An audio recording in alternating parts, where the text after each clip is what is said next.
নমস্কার। এই মুহূর্তে আমার হাত কাঁপছে। আগামীকাল ২৩শে জুন মীন রাশির জন্য পঞ্জিকার পাতায় যা দেখলাম তা লিখতে বসে আমার গা শিউরে উঠেছে। মঙ্গলবার শুক্লপক্ষের নবমী তিথি, আর তার উপর আপনার রাশির অধিপতি বৃহস্পতি স্বয়ং পঞ্চম ভাবে উচ্চস্থ। অর্থাৎ আগামীকাল আপনার মস্তিষ্কের প্রতিটি কোষ জেগে উঠবে, বুদ্ধি হবে অস্ত্রের মতো তীক্ষ্ণ। কিন্তু এই শক্তির সাথে সাথে আসছে শনির সাদেসাতি, যে শনি আপনার শরীরে ক্লান্তির বোঝা চাপিয়ে দিতে পারে। এই দুই বিরোধী শক্তির সংঘর্ষে আপনার জীবন বদলে যাবে, কিন্তু সেটা কোন দিকে, আমি শেষের দিকে রেখেছি সেই পথ। ২৩শে জুন, চিত্রা নক্ষত্রের শেষ প্রহর। এই সময়টা আপনার জন্য অত্যন্ত গুরুত্বপূর্ণ। কারণ এই নক্ষত্রের সৌন্দর্য আর সৃজনশীলতার প্রভাব থাকলেও এর এক পা রয়েছে রাক্ষসের দিকে। মানে কেউ আপনার মিষ্টি কথায়, আপনার শিল্পীসুলভ মনোভাবে মুগ্ধ হয়ে আপনার কাছে আসতে পারে, কিন্তু তার অন্তরের উদ্দেশ্য কী তা বুঝতে হবে। শুক্র যখন পঞ্চম ভাবে বৃহস্পতির সাথে মিলিত হচ্ছে, তখন এই মিলন আপনার জীবনে নতুন সম্পর্কের সূচনা করতে পারে, নতুন সৃজনশীল প্রকল্পের দরজা খুলতে পারে। কিন্তু এই দরজায় ঢোকার আগে একবার থামুন, কারণ আগামীকালের প্রতিটি সিদ্ধান্ত আপনার আগামী ৬ মাসের ভিত্তি তৈরি করবে। পঞ্জিকা বলছে আগামীকাল আপনার জন্য একাকিত্বের ইচ্ছা বাড়তে পারে। আপনি হয়তো নিজের মধ্যে সরে যেতে চাইবেন, পুরনো স্মৃতিতে ডুবে যেতে চাইবেন। কিন্তু সেই সময়ে নিজেকে একা রাখবেন না। কারণ যখন আপনি একা থাকেন, তখন আপনার মনের নেতিবাচক চিন্তাগুলো আরও শক্তিশালী হয়ে ওঠে। পরিবারের সাথে সময় কাটান, কোনো বন্ধুর সাথে কথা বলুন। আর যদি মনে হয় খুব বেশি আবেগপ্রবণ হয়ে যাচ্ছেন, তাহলে কিছুক্ষণের জন্য বাইরে বেরিয়ে হাঁটুন। প্রকৃতির মাঝে সময় কাটালে মন ঠান্ডা হয়। এই সময়ে স্বাস্থ্যের দিকে বিশেষ নজর দিন, নিদ্রা ও অলসতার সমস্যা দেখা দিতে পারে। তাই বেশি করে জল পান করুন, হালকা খাবার খান এবং পর্যাপ্ত ঘুমান। আমি যখন পঞ্জিকা দেখছি, তখন চন্দ্র ধনু রাশিতে অবস্থান করছে, যা আপনার অষ্টম ঘর, পরিবর্তন ও অপ্রত্যাশিত ঘটনার ঘর। মানে আগামীকাল হঠাৎ করেই কোনো পুরনো খবর বা অপ্রত্যাশিত ঘটনা আপনার দরজায় কড়া নাড়তে পারে। হয়তো কোনো পুরনো বন্ধুর ফোন আসবে, অথবা কোনো ডকুমেন্টে নতুন তথ্য মিলবে। কিন্তু সেই খবরটা শুনে থমকে যাবেন না, কারণ এই সময়ে অষ্টম ঘরের প্রভাবে প্রথম প্রতিক্রিয়া ভুল হতে পারে। একটু সময় নিন, চিন্তা করুন, তারপর সিদ্ধান্ত নিন। কারণ মীন রাশির মানুষেরা আবেগপ্রবণ, তারা প্রথমে অনুভব করেন, পরে ভাবেন। আগামীকাল সেই ক্রম উল্টে দিন। আগে ভাবুন, তারপর অনুভব করুন। এখন আসি আপনার আর্থিক দিক নিয়ে। আগামীকাল আপনার খরচ বাড়তে পারে, কিন্তু সেই খরচ যদি কোনো ধর্মীয় বা প্রয়োজনীয় কাজে হয়, তাহলে তা শুভ হবে। আপনি হয়তো মন্দিরে যেতে পারেন, অথবা কোনো দান করতে পারেন। এই সময়ে দান করলে তা বহুগুণে ফিরে আসে। কিন্তু অপ্রয়োজনীয় খরচ এড়িয়ে চলুন, বিশেষ করে বিলাসবহুল জিনিস কেনা থেকে বিরত থাকুন। কারণ এই সময়ে শুক্রের প্রভাবে আপনার খরচ করার ইচ্ছা বাড়তে পারে, কিন্তু সেই খরচ যদি পরিকল্পিত না হয়, তাহলে পরে আফসোস করতে হবে। শুভ রং ফ্যাকাশে হলুদ ও মুক্তার রং হবে। আগামীকাল যদি কোনো গুরুত্বপূর্ণ কাজ থাকে, তাহলে এই রঙের পোশাক পরতে পারেন। আর শুভ সংখ্যা ৩ ও ৯, এই সংখ্যাগুলোকে কাজে লাগান। এখন সবচেয়ে গুরুত্বপূর্ণ বিষয়টা বলি। আগামীকাল ২৩শে জুন মঙ্গলদেব তৃতীয় ভাবে প্রবেশ করবেন। তৃতীয় ভাব হল সাহস, পরাক্রম এবং যোগাযোগের ঘর।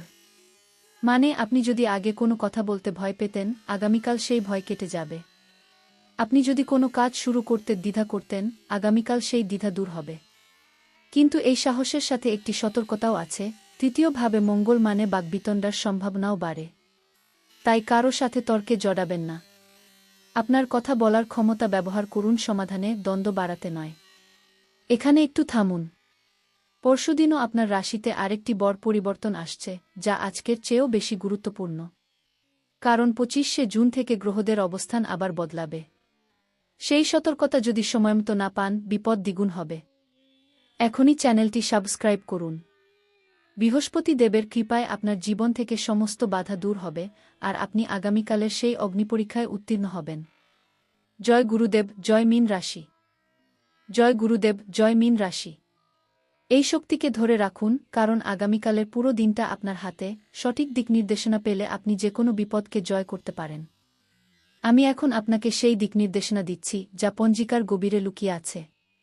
২৩শে জুন মীন রাশির জন্য একটি বিশেষ যোগ তৈরি হচ্ছে, যাকে জ্যোতিষশাস্ত্রে গুরু শুক্র রাজযোগ বলে। এই যোগ অত্যন্ত বিরল, কারণ বৃহস্পতি আর শুক্র যখন একই ঘরে মিলিত হন, তখন সেটা হয় সৃষ্টির যোগ, হয় ধ্বংসের। আর এই যোগ আপনার পঞ্চম ঘরে হচ্ছে, যা সৃজনশীলতা, প্রেম ও বুদ্ধির ঘর। মানে আপনি হয়তো কোনো নতুন শিল্পকর্ম তৈরি করবেন অথবা কোনো সম্পর্কের সূচনা করবেন। কিন্তু এই যোগের সবচেয়ে বড় সুবিধা হল আপনার মনের অন্ধকার দূর হবে।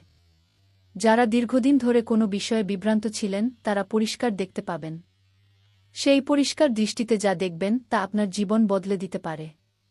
আমি আরও বলতে চাই, এই সময়ে আপনার সিদ্ধান্ত নেওয়ার ক্ষমতা বাড়বে। আপনি হয়তো অনেক দিন ধরে ভাবছেন, আমি কি এই চাকরি ছাড়ব, অথবা আমি কি এই সম্পর্কে থাকব। আগামীকাল সেই প্রশ্নের উত্তর পাবেন। কারণ পঞ্চম ভাবে বৃহস্পতি মানে অন্তর্দৃষ্টি বাড়ে। আপনার ভেতরের কণ্ঠস্বর আগের চেয়ে পরিষ্কার হয়ে উঠবে। সেই কণ্ঠস্বরকে বিশ্বাস করুন। কিন্তু আমি একটি সতর্কতা দিতে বাধ্য, যখন অন্তর্দৃষ্টি বাড়ে তখন অহংকারও বাড়তে পারে। মনে রাখবেন, মীন রাশির মানুষরা স্বাভাবিকভাবে নম্র, কিন্তু এই সময়ে সেই নম্রতা হারানোর আশঙ্কা আছে। তাই কোনো সিদ্ধান্ত নেওয়ার সময় নিজেকে প্রশ্ন করুন, আমি কি সত্যিই সঠিক পথে যাচ্ছি? এই প্রশ্নটাই আপনাকে বিপদ থেকে বাঁচাবে। এবার আসি আপনার সম্পর্কের বিষয়ে। 23শে জুন যদি আপনি অবিবাহিত হন, তবে নতুন কারো সাথে পরিচয় হতে পারে। সেই পরিচয় দেখতে খুব সুন্দর মনে হবে, কিন্তু তার ভেতরে কিছু লুকানো উদ্দেশ্য থাকতে পারে। কারণ চিত্রা নক্ষত্রের শেষ প্রহরে সৌন্দর্য এবং আকর্ষণ দুটোই প্রবল থাকে। কেউ আপনার শিল্পীসুলভ মনোভাব দেখে মুগ্ধ হতে পারে, কেউ আপনার আর্থিক অবস্থা দেখে। কিন্তু আপনি যদি মীন রাশির হন, তবে আপনার অন্তর্দৃষ্টি সেই পার্থক্য বুঝতে পারবে। তাই প্রথম কথাতেই কোনো সিদ্ধান্ত নেবেন না। কিছুদিন পর্যবেক্ষণ করুন, যদি সেই মানুষটি সত্যিই ভালো হয়, তবে সময় সব প্রমাণ করবে। আর যারা সম্পর্কের মধ্যে আছেন তাদের জন্য আগামীকাল একটি পরীক্ষার দিন। আপনার সঙ্গী হয়তো আপনার কাছ থেকে আরও বেশি সময় বা মনোযোগ চাইবে, আর আপনি হয়তো নতুন কোনো প্রকল্প বা কাজে ব্যস্ত থাকবেন। সেই সময়টুকু কিভাবে সামাল দেবেন সেটাই আসল চ্যালেঞ্জ। এখন আমি আসি আপনার কর্মক্ষেত্রের বিষয়ে। 23শে জুন সিংহ রাশির মতো তেজি না হলেও মীন রাশির মানুষেরা তাদের সৃজনশীলতা ও অভিযোজন ক্ষমতার মাধ্যমে কর্মক্ষেত্রে আলাদা হয়ে ওঠেন। আগামীকাল আপনার সেই অভিযোজন ক্ষমতা আরও বাড়বে।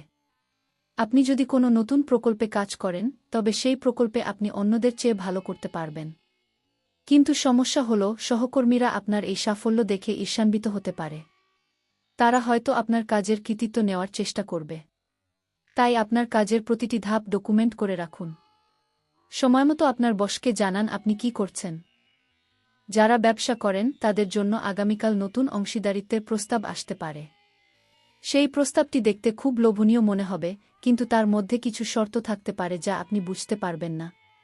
তাই স্বাক্ষর করার আগে একবার আইনি উপদেষ্টার সাথে কথা বলুন। আর যদি সম্ভব হয়, চুক্তিটি 24শে জুন পর্যন্ত স্থগিত রাখুন, কারণ দশমী তিথি শুরু হলে আপনার বুদ্ধি আরও পরিষ্কার হবে।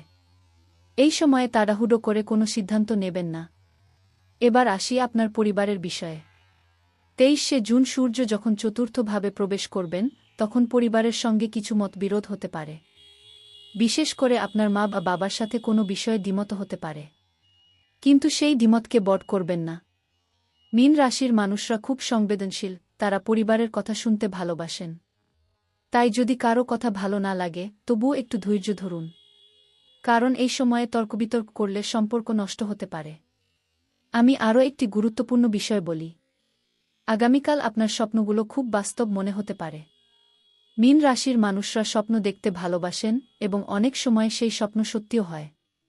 আগামীকাল যদি কোনো অদ্ভুত স্বপ্ন দেখেন, তবে তা লিখে ফেলুন। কারণ সেই স্বপ্নে আপনার সমস্যার সমাধান লুকিয়ে থাকতে পারে। আমি বহু মানুষকে দেখেছি যারা তাদের স্বপ্নের ব্যাখ্যা করে জীবন বদলে ফেলেছেন। এখন আমি কিছু প্রতিকার নিয়ে কথা বলি। 23শে জুন মীন রাশির জন্য একটি বিশেষ প্রতিকার। আপনি যদি সকালে ঘুম থেকে উঠে এক গ্লাস জলে একটু গোলাপ জল মিশিয়ে পান করেন, তবে আপনার দিন শুভ হবে। এই প্রতিকারটি অত্যন্ত সহজ কিন্তু অত্যন্ত কার্যকর। কারণ মীন রাশির মানুষদের জন্য জল অত্যন্ত গুরুত্বপূর্ণ, এটি আপনার রাশির উপাদান। আর যারা এই প্রতিকার করবেন তাদের জীবনে শান্তি আসবে। আমি যখন এই স্ক্রিপ্ট লিখছি, তখন পঞ্জিকার পাতায় দেখছি শুক্লপক্ষের নবমী তিথি 23শে জুন সন্ধ্যা 7:30 পর্যন্ত থাকবে। তারপর শুরু হবে দশমী। নবমী থেকে দশমীতে যাওয়ার এই সন্ধিক্ষণটি অত্যন্ত গুরুত্বপূর্ণ। এই সময়ে যা কিছু করা হয় তার ফল অমোঘ হয়।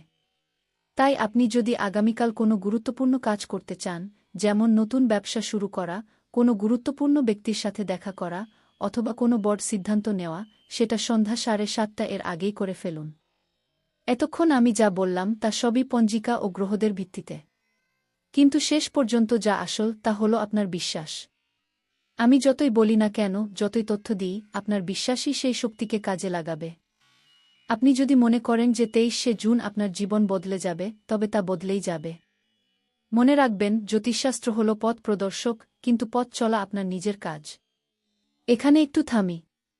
এত কিছু শুনলেন, এখন যদি চুপ থাকেন তাহলে এই শক্তি আপনার কাছে পৌঁছাবে না। বৃহস্পতি দেবের শক্তি তখনই সক্রিয় হয় যখন ভক্তরা একসাথে জয়ধ্বনি করেন। এখনই কমেন্টে লিখুন, জয় গুরুদেব। যত বেশি মানুষ লিখবে তত বেশি শক্তি জাগ্রত হবে। আর যারা লিখবেন তাদের জন্য বৃহস্পতি দেবের আশীর্বাদে আগামীকালের প্রতিটি কাজ সফল হবে, জীবনে নয়া আলো আসবে। জয় গুরুদেব। জয় মীন রাশি। জয় গুরুদেব। জয় মীন রাশি। এই জয়ধ্বনি আপনার জীবনে শক্তির সঞ্চার করবে, কিন্তু সেই শক্তিকে কাজে লাগাতে হবে সঠিক পথে। 23শে জুন মীন রাশির জাতকজাতিকাদের জন্য সবচেয়ে বড় চ্যালেঞ্জ হবে তাদের আবেগকে নিয়ন্ত্রণে রাখা। কারণ আজ যে রাজযোগ তৈরি হচ্ছে তা আপনার আবেগকে দ্বিগুণ করে তুলতে পারে। আপনি হয়তো অকারণে খুশি হবেন, আবার অকারণে দুঃখিত হবেন। কিন্তু এই দোলাচল থেকে বেরিয়ে আসতে হবে। কারণ সময় কিন্তু আপনার জন্য অপেক্ষা করছে না, বরং সময়ের সাথে আপনাকে এগিয়ে যেতে হবে। আর সেই এগিয়ে যাওয়ার পথে সবচেয়ে বড় বাধা হতে পারে আপনার নিজের অতিরিক্ত চিন্তা। মীন রাশির মানুষরা অনেক ভাবেন, অতিভাবনা তাদের শত্রু। আগামীকাল সেই শত্রুকে পরাজিত করার দিন। আমি আপনাকে একটি বিশেষ কৌশল বলছি। আগামীকাল যখনই মনে হবে যে আপনি অতিরিক্ত ভাবছেন, তখন নিজেকে বলুন, থামো। এই একটি শব্দই আপনার চিন্তার গতি কমিয়ে দেবে। তারপর একটি গভীর শ্বাস নিন এবং প্রশ্ন করুন, এই চিন্তা কি আমার কাজে লাগছে? যদি উত্তর হয় না, তবে সেই চিন্তাকে বাদ দিন। এই কৌশলটি অত্যন্ত কার্যকর, কিন্তু এটি কাজ করে শুধুমাত্র যদি আপনি বিশ্বাস করেন। আর মীন রাশির মানুষরা যখন কিছু বিশ্বাস করে তখন তা অমোঘ হয়। তাই নিজেকে বিশ্বাস করুন, আপনি অতিভাবনা থেকে বেরিয়ে আসতে পারেন। এবার আসি আপনার ক্যারিয়ারের গভীরে। 23শে জুন কর্মক্ষেত্রে একটি অপ্রত্যাশিত ঘটনা ঘটতে পারে। হয়তো আপনার বস হঠাৎ করে একটি নতুন প্রকল্পের দায়িত্ব দেবেন, অথবা কোনো সহকর্মী চলে যাবেন আর আপনাকে তার জায়গা নিতে হবে। এই পরিবর্তন আপনাকে প্রথমে ভয় দেখাতে পারে, কিন্তু মনে রাখবেন, মীন রাশির মানুষরা অভিযোজনে সেরা। আপনি যে কোনো পরিস্থিতির সাথে মানিয়ে নিতে পারেন। তাই ভয় না পেয়ে এই সুযোগকে কাজে লাগান। কারণ এই সুযোগ আপনাকে নতুন উচ্চতায় নিয়ে যেতে পারে। আর যদি মনে হয় কাজের চাপ বাড়ছে, তাহলে আপনার সময় ব্যবস্থাপনার দক্ষতা ব্যবহার করুন। কাজগুলোকে ছোট ছোট ভাগে ভাগ করে ফেলুন এবং প্রতিটি ভাগ শেষ করার জন্য একটি সময় নির্ধারণ করুন। এই পদ্ধতিতে কাজের চাপ অনেক কম লাগে। আমি আরও বলতে চাই, যারা শিক্ষার্থী তাদের জন্য আগামীকাল একটি বিশেষ দিন। পরীক্ষার ফলাফল নিয়ে চিন্তিত থাকলে সেই চিন্তা দূর করুন। কারণ বৃহস্পতির প্রভাবে আপনার বুদ্ধি পরিষ্কার হবে এবং আপনি যে কোনো প্রশ্নের উত্তর দিতে পারবেন। তবে পরীক্ষার আগে একবার ভালো করে পড়ে নিন, বিশেষ করে সেই বিষয়গুলো যা আপনি একটু দুর্বল মনে করেন। আর যারা নতুন কোনো কোর্স বা প্রশিক্ষণ নিতে চান, তাদের জন্য আগামীকাল সেই শুরুর উপযুক্ত সময়। এখন আসি আপনার আর্থিক পরিকল্পনার বিষয়ে। 23শে জুন আপনার একটি পুরনো বিনিয়োগ থেকে লাভ আসতে পারে, অথবা কোনো নতুন আয়ের পথ খুলতে পারে। কিন্তু সেই টাকা হাতে পেয়ে সঙ্গে সঙ্গে খরচ করবেন না। কারণ শুক্রের প্রভাবে আপনার খরচ করার ইচ্ছা বাড়তে পারে, কিন্তু সেই খরচ যদি পরিকল্পিত না হয়, তবে পরে আফসোস করতে হবে। তাই বুদ্ধিমানের কাজ হল, টাকা পেলে তা কিছুদিন রেখে দিন, ভাবুন কিভাবে সেটা কাজে লাগাবেন। আর যদি কেউ আপনার কাছে টাকা ধার চায়, তবে দেওয়ার আগে ভালোভাবে ভাবুন, কারণ এই সময়ে টাকা ফেরত পাওয়া কঠিন। এখন আমি স্বাস্থ্য নিয়ে আরও কিছু বলি। আগামীকাল আপনার শারীরিক ক্লান্তি বাড়তে পারে, বিশেষ করে যদি আপনি অতিরিক্ত কাজ করেন। তাই কাজের মাঝে মাঝে একটু বিরতি নিন, কিছুক্ষণ হাঁটুন অথবা চোখ বন্ধ করে বসুন। এই ছোট বিরতিগুলো আপনার শরীর ও মনকে সতেজ রাখবে। আর যদি কোনো পুরনো রোগ থাকে, তবে সেই রোগ নিয়ে সতর্ক থাকুন, ডাক্তারের পরামর্শমতো ওষুধ খেতে ভুলবেন না। কারণ এই সময়ে শরীরের প্রতিরোধ ক্ষমতা একটু কম থাকে। তাই নিজের যত্ন নিন, আপনার ভালো থাকাটা আপনার পরিবারের জন্যও জরুরি। যারা আধ্যাত্মিক পথে আছেন তাদের জন্য 23শে জুন একটি অমিতসম দিন। কারণ চিত্রা নক্ষত্রের শেষ প্রহরে ধ্যান ও প্রার্থনার বিশেষ ফল আছে। আপনি যদি আগামীকাল কোনো মন্দিরে যান, অথবা বাড়িতে কিছু সময় নীরবে বসে থাকেন, তবে আপনার মনের অশান্তি দূর হবে। আর যারা কোনো সমস্যা নিয়ে প্রার্থনা করেন, তাদের সেই প্রার্থনা শুনে নেওয়া হবে। আমি নিজে বহু মানুষকে দেখেছি, যারা এই সময়ে প্রার্থনা করে তাদের জীবন বদলে ফেলেছেন। আপনিও সেই সুযোগ হাতছাড়া করবেন না। এবার আমি একটি বিশেষ মন্ত্র দিতে চাই। 23শে জুন মীন রাশির জাতকজাতিকারা যেন এই মন্ত্রটি জপ করেন। ওম বৃহস্পতয়ে নম, ওম শুক্রায় নম গো। এই মন্ত্রটি 21 বার জপ করুন। মন্ত্র জপের সময় একটি হলুদ ফুল হাতে রাখুন এবং পরে সেটি কোনো মন্দিরে দান করুন। এই মন্ত্র আপনার জীবনে ইতিবাচক শক্তি আনবে এবং সমস্ত নেতিবাচকতা দূর করবে। যারা এই মন্ত্র জপ করবেন, তাদের জীবনে সুখ, শান্তি এবং সমৃদ্ধি আসবে, আমি এই বিষয়ে নিশ্চিত। এবার সবশেষে আমি আপনাকে একটি বিশেষ রক্ষামন্ত্র দিচ্ছি। এই মন্ত্র আগামীকালের জন্য মীন রাশির সুরক্ষা কবচ। শুধু মন্ত্র পড়লেই হবে না, এটি সক্রিয় করতে হবে।